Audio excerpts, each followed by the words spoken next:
성경 말씀은 열왕기상 18장 16절 말씀부터 보겠습니다.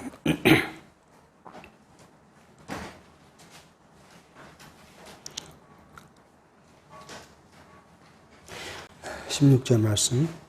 오바다가 가서 아합을 만나 고함에 아합이 엘리야를 만나려 하여 가다가 엘리야를 볼 때에 저에게 이르되 이스라엘을 괴롭게 하는 자여 내냐? 저가 대답하되 내가 이스라엘을 괴롭게 한 것이 아니라 당신과 당신의 아비의 집이 괴롭게 하였으니 이는 여호와의 명령을 버렸고 당신이 바알들을 쫓았습니다. 그런즉 보내어 온 이스라엘과 이세벨의 상에서 먹는 바알의 선지자 450인과 아세라의 선지자 400인을 갈멜산으로 모아 내게로 나오게 하소서. 우리는 지금 아합 시대의 이 일들을 살펴갑니다. 다시 우리가 조금 말씀을 정리해 보면,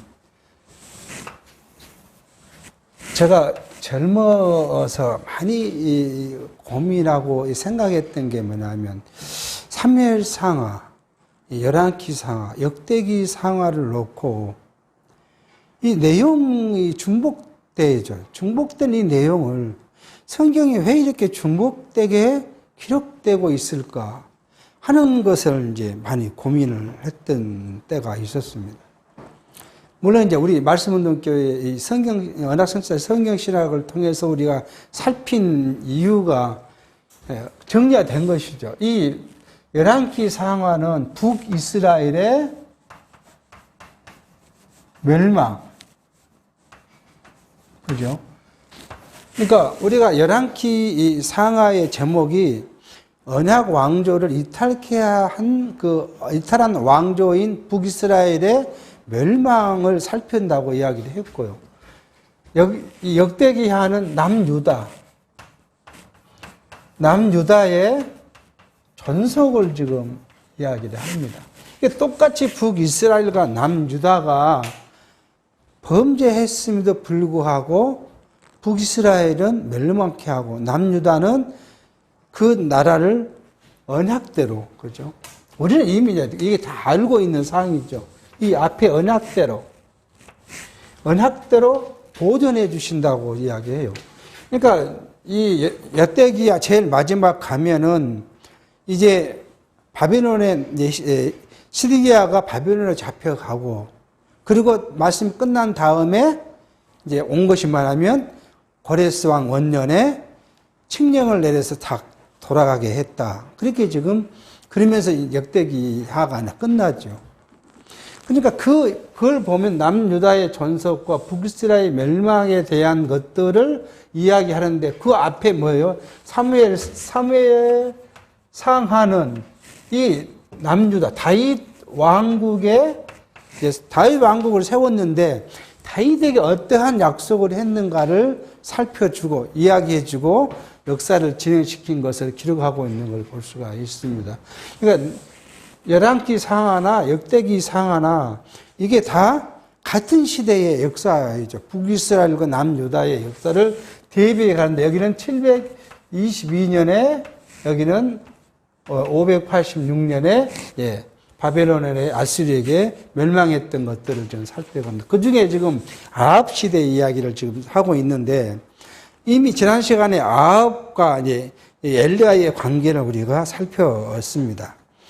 오바다가 가서 아합에게 이제 엘리야가 여기 있다고 이야기하니까 아합이 엘리야를 만나러 와서 지금 하고 있는 걸 뭐냐면 이스라엘의 괴롭힌 자가 누구냐 그러면 엘리야다라고 이제 아합이 이야기하니까, 엘리야는 내가 이스라엘을 괴롭게 한 것이 아니라 당신과 당신 집이 여호와의 명령을 버리고 바알을 숭배함으로써 이스라엘을 괴롭게 한 것이었다. 그러면서 이제 19절, 그러니까 이스라엘과 북이스라엘이죠. 여기는 북이스라엘과 이세벨의 상에서 먹는 바알과 아세라의 그 선지자들을 450명과 400명, 850명을 갈멜산으로 불러 모아라. 이렇게 지금 제안을 하게 됩니다. 이 말씀은 뭐냐고 하면 다시 18장 1절로 가면 하나님께서 이제 엘리야에게 아합을 만나라고 말씀하실 때 뭐라고 하셨죠? 내가 이제 비를 지면에 내리겠다. 그렇게 말씀하셨던 걸 우리가 이제 살펴봅니다.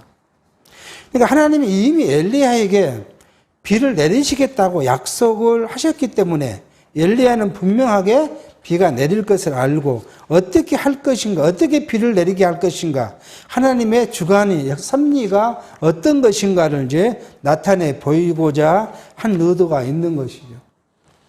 물론 성경은 전반적인 것을 기록하지 않고 부분적인 것 말씀을 했는데 하나님께서 엘리야에게 이런 갈멜산에서의 싸움을 지시했는지 그걸 알 수는 없지만 그냥 엘리야가 자기 임의대로 했지는 않았을 거는 봐진 것이죠. 하나님의 약속을 받고 지금 이 일을 했을 걸로 보여지게 합니다. 그러니까 이 사건의 이유는 뭐냐 그러면 하나님이 살아 역사하신다는 표적, 이 표적을 보여주기 위한 하나의 사건이라고 볼 수 있는. 왜냐하면 뒤에 이제 가면 갈멜산에서 있었던 일들을 보면 지금 엘리야가 아합에게 이렇게 이야기하고 있는 이유는 바로 아합을 통해서 우리 이스라엘의 하나님이 진정한 신이다. 이것을 좀 알게 하고자 한 일이 아닌가라고 이제 볼 수가 있습니다. 이 갈멜산은 우리 위치는 우리 지도에 보면은 뭐죠? 12지파의 분할 가나안 지도라든지 이스라엘 유다의 지파에 보면은 갈멜산이 지금 페니키아 밑에 있는 북이스라엘로 보면은 북쪽 해안 쪽에 있는 이제 산이 갈멜산이고 그 옆에 흐르고 있는 산이 기손 시내가 있습니다. 이건 기손 시내가 또 이때 오늘 하반부에 다시 이야기가 나올 걸로 봐집니다. 20절입니다. 아합이 이에 이스라엘 모든 자손에게로 보내어 이스라엘 선지자들을 갈멜산으로 모으니라. 엘리야가 모든 백성에게 가까이 나아가 이르되 너희가 어느 때까지 두 사이에서 하려느냐. 여호와가 만일 하나님이면 그를 쫓고 바알이 만일 하나님이면 그를 쫓을지니라 하니 백성이 한 말도 대답지 아니한지라. 엘리야가 백성이 이르되 여호와의 선지자는 나만 홀로 남았으나 바알의 선지자는 450인이로다. 그런즉 두 송아지를 우리에게 가져오게 하고 저희 한 송아지를 택하여 각을 떠서 나무에 놓고 불은 놓지 말며 나도 한 송아지를 잡아 나무에 놓고 불을 놓지 말고 너희는 너희 신의 이름을 부르라. 나는 여호와의 이름을 부르리니 이에 불로 응답하신 신 그가 하나님이라. 백성이 다 대답하되 그 말이 옳도다. 엘리야가 이제 백성들에게 이런 사건을 이야기할 때 우리가 눈에 주의 깊게 볼 수 있는 게 뭐냐 하면 당시에 이스라엘 백성들의 종교적 상태가 뭐였냐 그러면 하나님도 섬기고 이방신도 섬기고 뭐 어떤 사람은 하나님만 섬기는 사람도 여러 있었겠죠. 또 어떤 사람은 이방신만 섬기는 사람도 있었을 거예요. 지금 오늘 이 앞절에 보면은 하나님을 경외하는 자가 국내 대신인데 하나님의 선지자들을 죽이려고 할 때 100명을 데려다가 50인씩 숨겨서 그들을 보호했다는 성경의 말씀을 보면 북이스라엘 백성 중에서도 하나님을 섬기는 사람, 이방신을 섬기는 사람, 둘 다 섬기는 사람들이 있었다고 봐집니다. 그러니까 지금 엘리야 하는 말은 왜 두 사람 사이에서 이리 가지도 않고 적당히 좀 하고 있느냐는 이야기를 좀 하고 있습니다. 사실 오늘 이 말씀 우리 현대에도 마찬가지예요. 현대 우리가 생각해 보면 과거 기존 교회에서 배울 때는 하나님의 복을 받았다, 하나님의 축복을 받았다, 하나님의 은총을 받았다 그러면 어떤 일을 두고 했냐 그러면 다 육체적인 것을 두고 하나님의 복을 받았다, 하나님의 은혜를 받았다 그렇게 생각을 했죠. 그래서 뭐 자녀가 좋은 대학을 가고 좋은 직장을 받고 내가 건강하고 자녀가 복을 받고 내가 돈을 많이 벌고 건강하고 뭐 하여튼 형통한 일에 대해서는 우리가 하나님의 은혜를 받았다 했고 형통치 못한 것에 대해서는요 하나님의 은혜를 받았다 노골적으로 저주를 받았다고 말은 못하지만 그런 표현이었죠. 그게 가장 크게 이야기했던 사람이 순복음교회죠. 그래서 삼박자 축복을 받지 못하면 하나님의 자녀라고 구원받았다고 볼 수 없다. 그거 아니에요. 삼박자가 뭐예요? 자녀의 복, 내 건강의 복, 그 다음에 재물의 복. 이거 세 개를 받지 못하면 구원받은 사람이라고 볼 수 없다. 이렇게까지 이야기했던 거예요. 물론 그분이 이제 지난주에 이제 돌아가셨지만, 그 얼마나 그게 우리가 성경적으로 우리가 세석해 보면 바로 야고보서가 우리에게 이야기하는 세속적 가치의 목적을 두고 산 거죠. 그러니까 하나님을 뭐 어떤 도구로 사용했냐 그러면 세속적 가치의 형통을 주시는 분, 하나님은 그 정도밖에 하나님을 알지를 못했죠. 그러니까 일반 신을 섬기는 우상이죠. 그건 뭘 해야 돼요? 인간이 신에게 뭔가를 해야 돼요. 그래서 인간이 정말 열심히 신을 섬기고 충성을 하면 신이 기분 좋아서 복을 주고, 그렇지 않으면 뭐예요? 그 신이 기분이 나빠가지고 저주를 주고. 똑같이 우리 그렇게 배워왔어요. 그 결과가 뭐냐 그러면 기복주의 신앙을 낳는 거죠.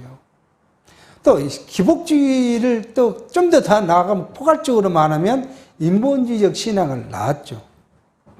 근데 그게 이제 우리는 다시 돌이키자고 이제 언약의 성취사도 입장에 돌아왔는데, 그러면 현대는 우리는 어쩌냐 그런 거죠. 우리의 상태는 어쩌냐? 우리 말씀 묻는 교회의 상태는 어쩌냐 그러면 이게 아니라고 부정하고 돌아와서 보니까 뭐예요? 인간은 할 것이 하나도 없다. 기존 그 종교는 사람이 인간을 찾아가서 복을 달라고 빌지만 참신이신 하나님, 여호와는 뭐예요? 인간이 하나님을 찾는 것이 아니라 하나님이 우리를 찾아오셔서 우리를 자기 백성이라고 삼고 우리에게 누구를요? 자기 독생자 그리스도를 죽이심을까지 사랑해서 우리에게 구원을 허락하셨고, 그러므로 우리는 하나님의 은혜를, 하나님께서 우리를 선택해서 은혜를 주신 것이지 내가 할 것이 없다. 그렇게 이제 가리키다 보니까 뭐예요? 모든 것은 다 하나님이 하신 것이고 나는 가만히 있어도 돼. 내가 뭘 해? 내가 한다는 것은 뭐가요? 행위다, 행위. 그렇게 부정적으로 이제 평가를 했죠. 물론 하나님과 내가 인간이 협력해서 뭘 이룬 것이 아니라 결국 우리는 그것에 대해서 단언적으로 이야기했던 이 이야기가 뭐냐면 믿음의 행위라, 이렇게 우리가 결론을 내렸어요. 그러니까 우리가 하나님의 자녀로서 믿음을 가졌다는 사람이 성경의 교훈에 따라서 사는 것이 바로 믿음을 가진 사람들의 행위라고 이렇게 결론을 내린 그것을 보면 우리는 이제 바른 쪽으로 지금 가고 있는 부분이죠. 내가 하고 싶고 하기 싫은 것이 물론 하나님의 주관 아래 있지만 하나님의 참된 백성은 어떠한 삶이 하나님이 요구하시는 것인가를 이제 말씀을 통해서 우리를 계속 교훈하고 있는 것을 이제 보게 됩니다. 그러니까 예수께서 마태복음 22장 37절의 말씀 뭐라고 하냐면 예수께서 이르시되 내 마음을 다하고 목숨을 다하고 뜻을 다하여 주 너희 하나님을 사랑하라 하셨으니, 그렇게 이야기합니다. 그러니까 하나님을 사랑하는 그 백성들의 자세는 뭐예요? 마음을 다하고 뜻을 다하고 목숨을 다해서 하나님을 사랑하는 것. 이게 전심으로 하나님을 사랑하는 거예요. 이것도 아니고 저것도 아니고 이것도 얻고자 하고 저것도 얻고자 한 것이 아니라 오직 하나님만을 향한 그 믿음, 사랑, 그 진리를 갖고 있는 것이 하나님의 백성들의 삶의 방식이라는 것을 이제 예수께서는 말씀합니다. 그리고 또 비유로 이야기하기를 마태복음 6장 24절에 한 사람이 두 주를 섬길 수 없다고 그래요. 그 이유는 이 사람을 더 중히 여기거나 저 사람을 더 경히 여기거나 그렇기 때문에 한 사람이 두 주를 섬길 수 없다. 사실 사람의 마음은 한쪽 방향으로 가게 되어 있잖아요. 그래서 이 세상 것을 사랑하거나 하나님을 사랑하거나. 그럼 그 말의 마지막에 예수께서 하신 말씀은 뭐냐면, 그러므로 너희가 하나님과 재물을 겸하여 섬길 수 없다. 그렇게 이제 말씀했어요. 근데 이렇게 말하면 그러면 우리가 뭐 이제 속된 말로 세상과 등지고 살아라 그러냐? 예수께서 그렇게 말씀하시죠. 그거 세상 것들을 그걸 추구하는 세속적인 것은 세상 사람들의 이야기고 너희는 신본주의 하나님에 대한 것들을 추구하는데 너희가 먹고 쓰고 살아야 할 것에 대해서는 하나님이 때에 따라서 공급한다. 그 공급한 것을 인정하고 그것으로 만족한 삶을 살아라. 그렇게 예수께서는 이제 우리에게 교훈했던 걸 볼 수가 있습니다. 근데 사실 우리가 육체를 입고 있기 때문에 이게 쉽게 그렇게 한다는 것은 매우 어렵죠. 어려우니까 어려운 대로 끝난 것이 아니라 우리는 뭐예요? 그 선한 것을 추구하고 살고자 하는 마음. 이게 이제 기도의 제목이잖아요. 우리가 하나님을 사랑하고 하나님을 섬기는데 내 육체가 약하기 때문에 항상 내 뜻이 좌절돼서 육체를 바라보기는 하지만 그러나 내 중심은 뭐예요? 하나님만을 바라보고 하나님께 나아가고 하나님 것을 생각할 수 있도록 누가요? 내 육체는 약하니까 누가? 성령이 나를 붙잡고 나를 인도해서 그러한 삶을 추구하고 살 수 있도록 인도해 달라는 것이 뭐예요? 우리의 기도의 제목인 것이. 사실 우리가 기도할 것이 너무 많다고 봐요. 하나님의 나라와 그 의뿐만 아니라 하나님의 택함받은 백성들의 삶을 살고는 싶은데, 그잖아요. 여러분과 다 살고 싶어요, 그렇게. 뭐든 세상 것을 버리고 세상 것을 분토처럼 여기고 살고 싶은데, 근데 이러면 육체가 그렇지 않잖아요. 눈에 보이면 더 좋은 것이 보이고, 우리가 옷을 하나 사러 가면 내가 이렇게 돌아보면 더 명품이 보이고, 그럼 우리 눈이 어쩔 수 없는 그런, 근데 이것을 탈피하고 절제하고 제어하려면 그게 성령의 힘이 우리에게 필요한데, 이걸 기도하지 않고 그냥 얻어질 것이다. 이건 거의 어렵은 것이다. 그래서 우리 기도할 것이 많다는 걸 볼 수가 있습니다. 자, 이 엘리야가 이스라엘 백성들에게 하고 있는 말씀은 둘 중에 하나를 섬겨라. 그 이야기를 하죠. 그리고 나서 그 둘 중에 하나의 분별 방안을 이야기했는데, 이제 나는 혼자고 자기는 450명이니까 다 모여서 각각 소를 잡고 불을 놓지 않는 상태에서 기도할 때 불이 내린 신이 진짜 하나님이다, 신이다. 이걸 지금 이야기를 한 겁니다. 근데 왜 지금 이런 일을 아합에게 이 엘리야가 벌려주고 있느냐 하는 이야기예요. 이런 거 안 해도 될 건데 하나님은 이거 안 해도 되잖아요. 근데 꼭 이렇게 하느냐 하는 거예요. 이것을 해석해 볼 수 있는 것은 빌립보서 1장 28절에 보면 그렇게 말합니다. 아무 일에든지 대적하는 자를 인하여 하지 아니하는 이 일을 듣고자 합니다. 이것이 저희에게는 멸망의 빈거요 너희에게는 구원의 빈거니 이는 하나님께서 난 것이니라. 엘리야가 바알과 야세라 목상 신의 이 선지자와 싸우는 이 모든 것들, 그래서 하늘로부터 불이 내리는 것들은 뭐예요? 하나님께로서 난 거예요. 그러니까 그것이 참신이고 그 신이 행함이 참 것이라는 것이죠. 그 증언이 또 다른 말로는 뭐예요? 엘리야가 지금까지 하나님의 말씀을 증거했던 것이 또한 참이라는 것을 보여주기 위한 표적적 사건으로 지금 우리가 해석하는 겁니다. 그런데 이제 결론적으로 말씀은 이 아합은 이런 크나큰 사건을 목도했음에도 불구하고 하나님께 돌아오질 않죠. 근데 하나님께 우리 생각해 보십시오. 하나님이 내 앞에서 불을 확 붙였다. 얼마나 우리가 놀랍고 그 기이한 현상을 보고 여호와를 찾지 않겠습니까? 우리 마음은 그래요. 여러분 마음도 그럴 것 같아요. 저도 그래요. 막 우리 앞에서 그 하나님께서 그런 기적을 지금 이렇게 하면 세상 것이 뭔 필요가 있겠습니까? 오직 거기만 보고 달려가지. 근데 이렇게 기적을 해도 아합은 마음을 돌이키지 않습니다. 우리 한번 쭉 성경을 앞으로 가면 출애굽기로 가보면 하나님께서 이 바로를 징계하실 때 10가지 재앙을 그렇죠. 10가지 재앙을 했는데도 불구하고 바로는요, 잠시는 그 겁이 나서 이스라엘 백성을 떠나 보내놓고도 생각해 보니까 앞으로 이 농사를 어떻게 짓죠? 누가 농사를 질 거예요? 그러니까 다시 이스라엘 백성을 잡으러 뒤쫓아갔던 바로를 봅니다. 근데 그 바로의 마음은 뭐예요? 하나님께서 바로의 마음을 성경을 이렇게 이야기하셨잖아요. 강팍히 함으로. 그런 재앙을 받음에도 절대 마음을 돌이키지 않는. 만약 우리가 어떤 일이 생겼다면 하나님은 우리의 마음을 그렇게 어둡게 하고 강팍히 하면 절대 돌이켜지지 않아요. 아무리 옆 사람이 권면해도 돌이켜지지 않아요. 우리 교회 밖에 불신자들을 보면 그렇게 성경이 성경 말씀이 성경책 없는 집 별로 없을 거예요. 안 믿는 집이라 하더라도. 그런 정도 말씀이 많은데도 불구하고 왜 돌아오지 않느냐? 그럼 하나님께서 그들의 마음을 어둡게 했고 구원받지 못하게 하기 위해서 가두어 두었기 때문에 올 수 없는 거죠. 그런데도 왜 그렇게 했느냐? 오늘 말씀 그렇게 하잖아요. 그렇게 말씀을 구원받지 못할 자에게 구원을 못 받게 해놓고 말씀을 자꾸 준 이유는 뭐라고요? 멸망의 빙거를 주기 위한 것이야. 네가 그렇게 말씀을 전했지는 너는 안 들었지 않느냐? 우리에게는요. 그 말씀을 통해서 구원의 근거가 되게 했기 때문에 그렇다고 지금 말씀하고 있는 걸 보게 됩니다.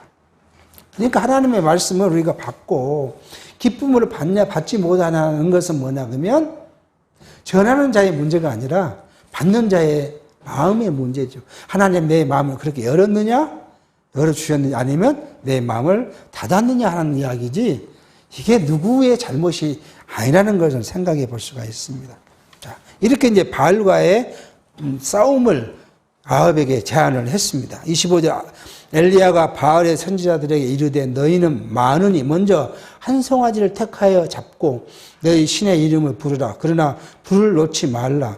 저희가 그 받은 송아지를 취하여 잡고 아침부터 낮까지 바알의 이름을 불러 가로되 바알이여 우리에게 응답하소서 하나 아무 소리도 없고 아무 응답하는 자도 없었으므로 저희가 그 쌓은 단 주위에서 뛰놀더라. 오정에 이르러는 엘리야가 저희를 전화하여 가로되 큰 소리로 부르라. 저는 신인지 묵상하고 있는지 혹 잠깐 나갔는지 혹 길을 행하는지 혹 잠이 들어서 깨워야 할 것인지 하매 이에 저희가 큰 소리로 부르고 그 길을 따라 피가 흐르기까지 칼과 창으로 그 몸을 상하게 하더라. 이같이 하여 오정이 지났으나 저희가 오히려 진언을 하여 저녁 소재 드릴 때까지 이를지라도 아무 소리도 없고 아무 응답하는 자도 없고 아무 돌아보는 자도 없더라. 그래서 이제 먼저 사람이 많으니까 먼저 하라는 거 아니에요. 그리고 이제 오전이 되도록 아무 응답이 없으니까 엘리야가 이제 비꼬아서 이야기했다는 거 아니야. 혹시 너희 신이 잠자는 거 아니야. 그러니까 깨우기는 큰 소리를 쳐라. 혹시 저는 못 들고 다른 건이라 못 들을 수 있으니까 소리를 지르라. 혹시 너희 신이 여행 중에 있는 거 모르니까 한번 큰 소리를 불러봐라. 비꼬았다는 거 아니겠어요. 그러니까 자기들이 더 뛰면서 이제 더 하는데 칼로 창으로 자기 몸을 상하기까지 하면서 했는데 소제들 밤 제사를 드린 시간까지 아무런 응답이 없었다. 그렇게 이야기를 합니다. 우리 과거에 이런 분들 많았어요. 유럽에 가면 수사들이라 그랬어. 수도승들이죠. 그들은 다 세상을 등지고 저 깊은 산속에서 고행을 하고 사는 것이 선을 이룬 것이라고 살았던. 그래서 이제 그런 이 수도원이 아주 어려운 산 꼭대기에다가 수도원을 짓고 그랬던 것들을 많이 봐왔죠. 그런가 하면 현대 교회는 또 뭐 하죠? 하나님의 응답을 받으려면 하나님의 이제 성령을 우리가 받으려면 어떻게 한다고요? 금식하고 먹지 않고 잠도 안 자고 그리고 기도해야 한다고 하잖아요. 그래서 수요일 저녁에 금요일 저녁이면 금식기도 해야 되잖아요. 토요일 출근 안 하니까 그렇게 해서 하나님의 응답을 받고 성령을 받겠다고 하고 불세례를 받겠다고 하고 방언을 받겠다고 그렇게 가르쳤던 시대가 있죠.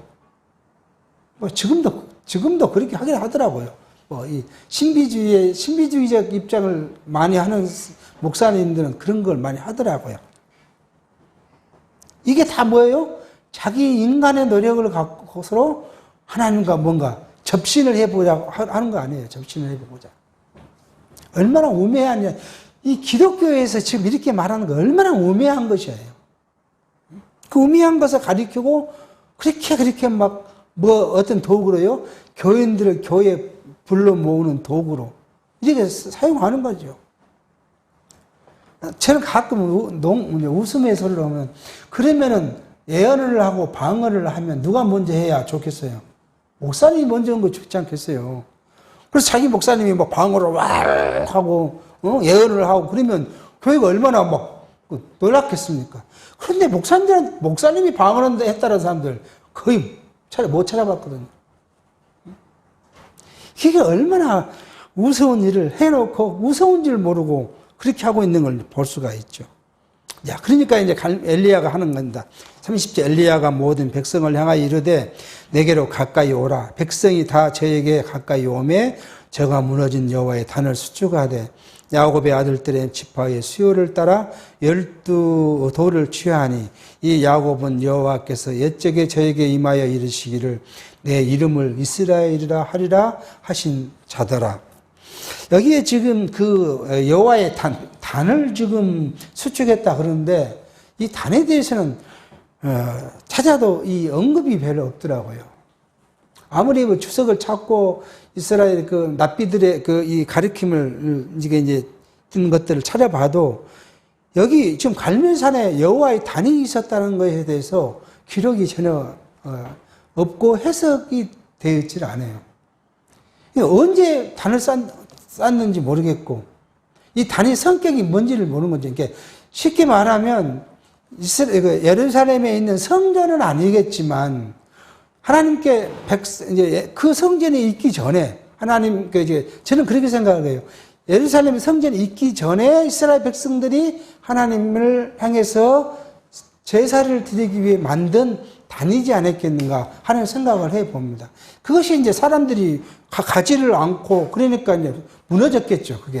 그걸 다시 쌓고 그 말이에요. 그 쌓고 거기 돌 12개를 갖다 놓고 이 12는 12지파를 갖다 놓고 지금 엘리야가 하나님께 기도하고자 하고 있는 모습을 이제 보게 됩니다. 32절 저가 여호와 이름을 의지하여 그 돌로 단을 쌓고 단으로 돌아가며 곡식 종자 2세알을 용납할 만한 도랑을 만들고 또 나무를 버리고 송아지의 각을 떠서 나무 위에 놓고 이르되 통 4새 물을 채우다가 번제물과 나무 위에 부으라 하고 또 이르되 다시 그리하라 하여 다시 그리하니 또 이르되 3번 그리하라 하여 3번 그리하니 물이 단 위로 두루 흐르고 도랑에도 물이 가득하더라. 그러니까 이제 재물을 쌓는 위에 물을 갖다 물을 붓는 거 아니겠어요? 이게 인간적으로 보면은 사람이 할 수 없는 거잖아요. 나무를 완전 적게 해갖고 뭐 구대 당시에 부시들 같은 걸로 불을 지었을 건데 붙지 못하도록 그렇게 하고 있는 것이죠. 2세 같은 통은 2세랑 15리터 정도 되는 것을 이야기해요. 인간적 방법으로는 불을 할 수 없도록. 이 목적은 뭐예요? 엘리야가 이렇게 한 목적은 하늘에서 내린 불이 누구예요? 사람이 한 것이 아니라 하나님께서 불을 내리셨다는 것을 확증해 하는 방법으로 지금 이런 표적을 나타내기 위한 것이라고 볼 수 있는 것이죠. 저녁 소재 드릴 때 이르러 선지자 엘리야가 나아가 말하되 아브라함과 이삭과 이스라엘의 하나님 여호와여 주께서 이스라엘 중에서 하나님이 되심과 내가 주의 종이 됨과 내가 주의 말씀대로 이 모든 일을 행한 것을 오늘날 알게 하옵소서. 여호와여 내게 응답하소서. 내게 응답하소서. 이 백성으로 주 여호와는 하나님이신 것과 주는 저희 마음으로 돌이키게 하시는 것을 알게 하옵소서. 엘리야가 이렇게 한 것은 뭐예요? 첫 번째 자기가 부르는 하나님은 남쪽 유다의 하나님이 아니라 12지파의 하나님, 이스라엘의 하나님이라는 것을 해놓고 그리고 이렇게 불러주시는 이유는 하나님이 참된 하나님이라 참 신이시라 하나님이 여호와다는 것을 알게 하기 위해서 이렇게 해달라고 응답해달라고 기도합니다. 그랬더니 이제 하나님께서 응답하십니다. 이에 여호와의 불이 내려서 번제물과 나무와 돌과 흙을 태우고 또한 도량의 물을 핥은지라. 모든 백성이 보고 엎드려 말하되 여호와 그는 하나님이시로다. 여호와 그는 하나님이시로다 하니 엘리야가 저에게 이르되 바알의 선지자들을 잡되 하나도 도망하지 못하게 하라 하매 곧 잡은지라. 엘리야가 저희를 기손 시내로 내려다가 거기서 죽이니라. 이 기적 사실을 보고 이스라엘 사람들이 이제 하나님이 참된 신이시고 자기들이 믿는 하나님이 여호와가 하나님이라는 것을 이제 고백하고, 여기에 이제 엘리야가 그 우상 선지자들을 다 붙잡아다가 기손 시내에서 다 죽였다. 성경은 그렇게 이야기를 하고 있습니다. 우리는 가끔 이제 저도 이제 옛날에 젊어서 그런 이 찬양을 했던 것이 있어요. 이 엘리야의 이 사건을 놓고 이 지어진 곡을 놓고 이제 찬양을 하고 그리도 합니다. 또 많은 설교가들은 이 엘리야의 사건을 이야기해놓고 뭐예요? 믿음으로, 엘리야의 믿음으로 하늘에서 불이 내렸다고 그렇게 이야기해요. 그러니까 우리는 뭐가 있어야 한다고요? 엘리야처럼 믿음이 있어야 하나님의 기적을 우리가 볼 수 있는 거고, 하나님의 기적을 나타내 보이려면 우리에게 믿음이 필요하니까 믿음을 얻어야 한다, 구해야 된다. 그래서 이제 뭐예요? 밤새도록 가장 많이 하는 기도가 뭐였죠? 믿습니다 하는 거죠. 믿습니다. 그러면서 기도했죠. 가끔 우스운 이야기 하지만 젊어서 그렇게 다녀봐도 전혀 그런 걸 못 느껴봤죠. 산에 가서 기도하면 뭐가 올 줄 알고 성령이 올 줄, 불이 내릴 줄 알고 하는데 냉랭한 그런 갖다 내려올 때마다 항상 실망하고 내려왔죠. 어떤 사람은 뭐 방언도 하고 어떤 사람은 뭐죠? 입신도 한다는데 왜 그렇게 해봐도 그런 걸 없을까? 나는 아직도 기도가 부족한가? 그렇게 실망하고 내려온 적이 많죠. 다 그게 뭐예요? 이게 인본주의적 입장이에요. 사람의 입장에서 보니까 엘리야가 기도하니까 이렇게 기도했잖아요. 그 사실이죠. 기도한 것은 하나님 불을 내려 응답해 주십시오. 기도하면 사실이죠. 이렇게 기도하면 하나님께 불을 내려 주신다. 근데 우리는 이미 알고 있잖아요. 하나님의 약속이. 하나님의 약속이 있었기 때문에 그게 응답받는 것이지, 하나님의 약속 없이 그것이 응답받는다, 그게 아니라는 걸 우리가 알기 때문에 우리는 뭐예요? 마음의 평화가 있어요. 그걸 구할 필요가 없는, 이제 앉아놓고 고민스럽게 그거 고민할 필요가 없는 거잖아요. 왜요? 하나님 이미 나와 약속한 바가 있죠.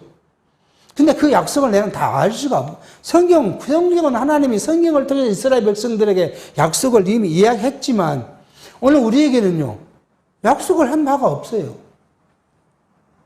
근데 우리는 뭐죠? 성경을 통해서 우리의 신령한 약속이 뭔가를 알 수 있잖아요.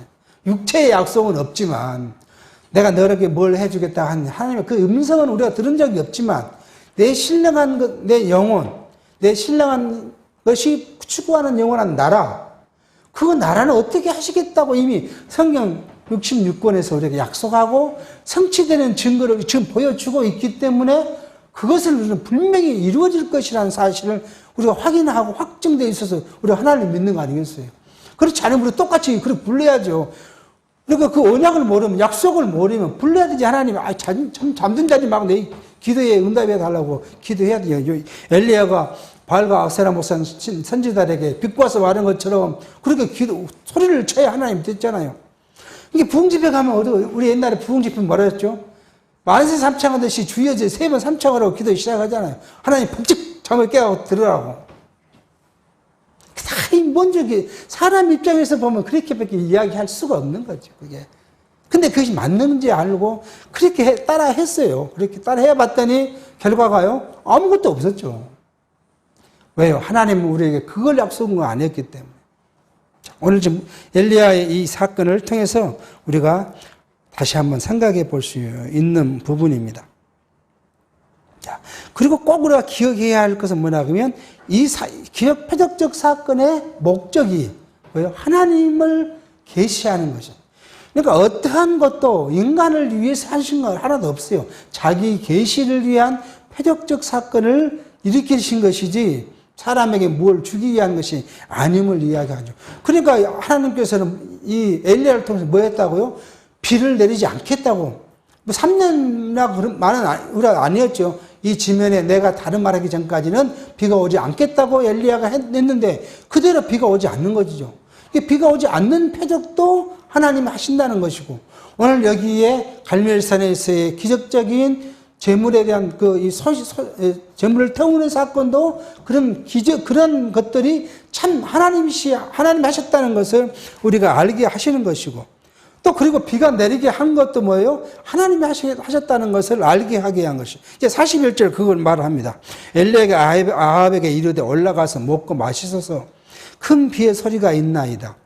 아합이 먹고 마시러 올라가니라. 엘리야가 갈멜산 꼭대기에 올라가서 땅에 엎구러 엎드려 그 얼굴을 무릎 사이에 넣고 그 사환에게 이르되 올라가 바다편을 바라보라. 저가 올라가 바라보고 고하여 아무것도 없나이다. 가로되 7번까지 다시 가라. 7번째에 이르러서는 저가 고하되 바다에서 사람의 손만한 작은 구름이 일어나이다. 가로되 올라가 아합에게 고하기를 비에 막히지 아니하도록 마차를 갖추고 내려가소서 하라 하니라. 조금 후에 구름과 바람이 일어나서 하늘이 캄캄하여지며 큰 비가 내리는지라. 아합이 마차를 타고 이스라엘로 가니 여호와의 능력이 엘리야에게 임함에 저가 허리를 동이고 이스라엘로 들어가는 곳까지 아합 앞에 달려갔더라.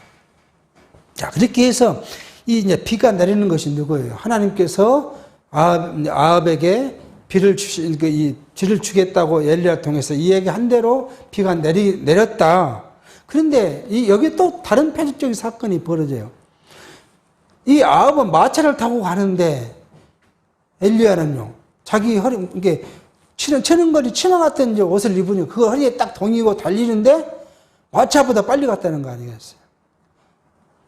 그게 인간이 할 수 없는 부분이잖아요. 마차보다 사람이 빨리 달리는 건 그것도 먼 거리예요.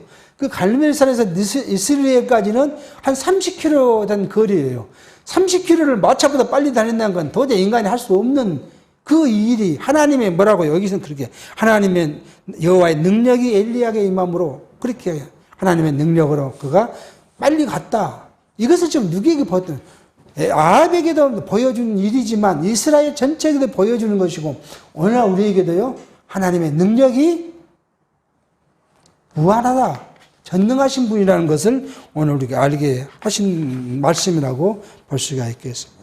그러니까 지금까지 나타났던 모든 일들, 비를 내리지 않겠다든지 비가 오게 하겠다든지 또 비를 내리지 않겠다고 함으로 아합이 엘리야를 찾으니까 엘리야가 이리저리 도망 다녔던 일들, 이 모든 것이 뭐예요? 하나님의 표적적 사건이다. 하나님이 하신 일들에 대한 확증을 우리에게 나타내 주었다 하는 것을 지금 볼 수 있습니다.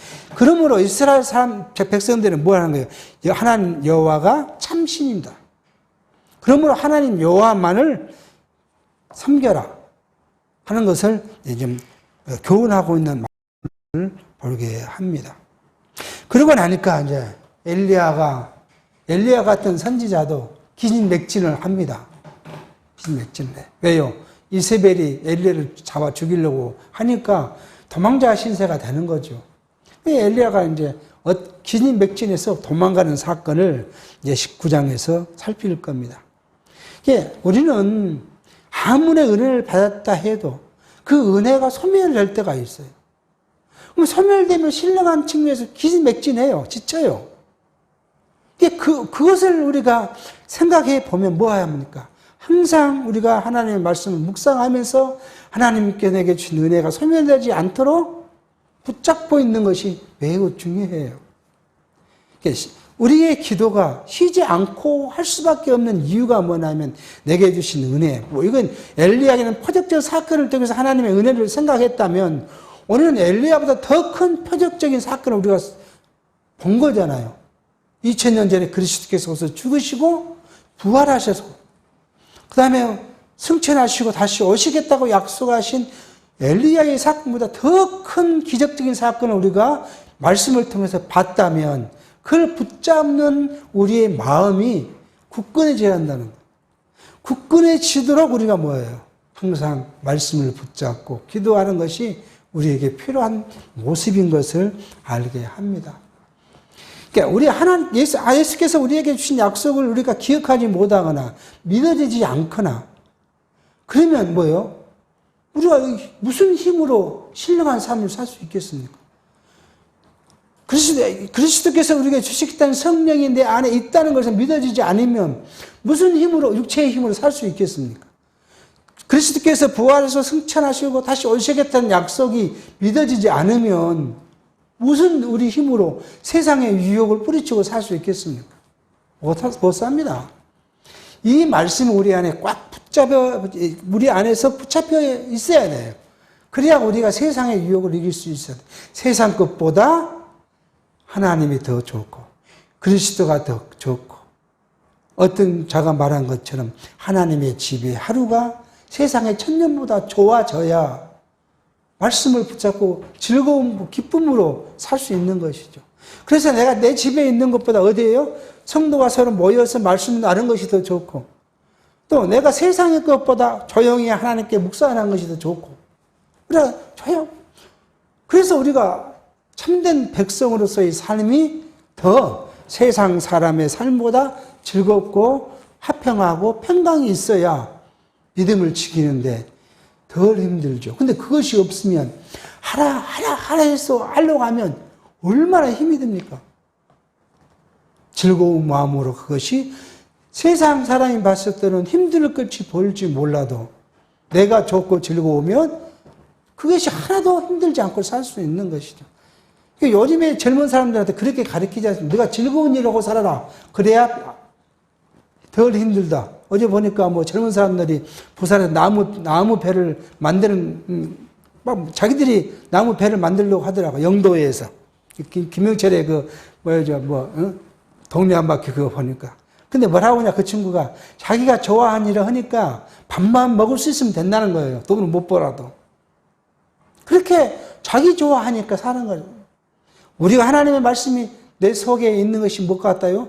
꿀송이 같이 달면 어떤 것도 내가 참고 견디고 할 수 있는 용기가 있지 않겠습니까? 이걸 지금 엘리야를 통해서 우리에게 보여준 사실을 생각하는 것이 오늘 말씀의 목적인 것 같습니다. 기도하겠습니다. 하나님 아버지, 오늘 또 엘리야 선지자를 통하여 하나님이 어떤 분이신가를 나타내 보이시고 계시하는 것을 드러내 보인 말씀을 상고해 갔습니다. 하나님, 우리 속에 하나님의 말씀이 꿀과 같이 달며 항상 용솟음 터서 우리의 마음이 말씀을 통해 즐거움이 가득하게 하시고 그러므로 하나님을 사랑하고 신령한 것을 사모하고 영원한 것을 바라보는 우리의 삶이 비록 육체로 봤을 때 힘들고 어려울지라도 즐거움을 갖고 하나님께 나아가는 우리의 믿음의 생활이 되어지도록 성령이 인도해 주시옵기를 바라옵고 예수의 이름으로 기도하옵나이다. 아멘.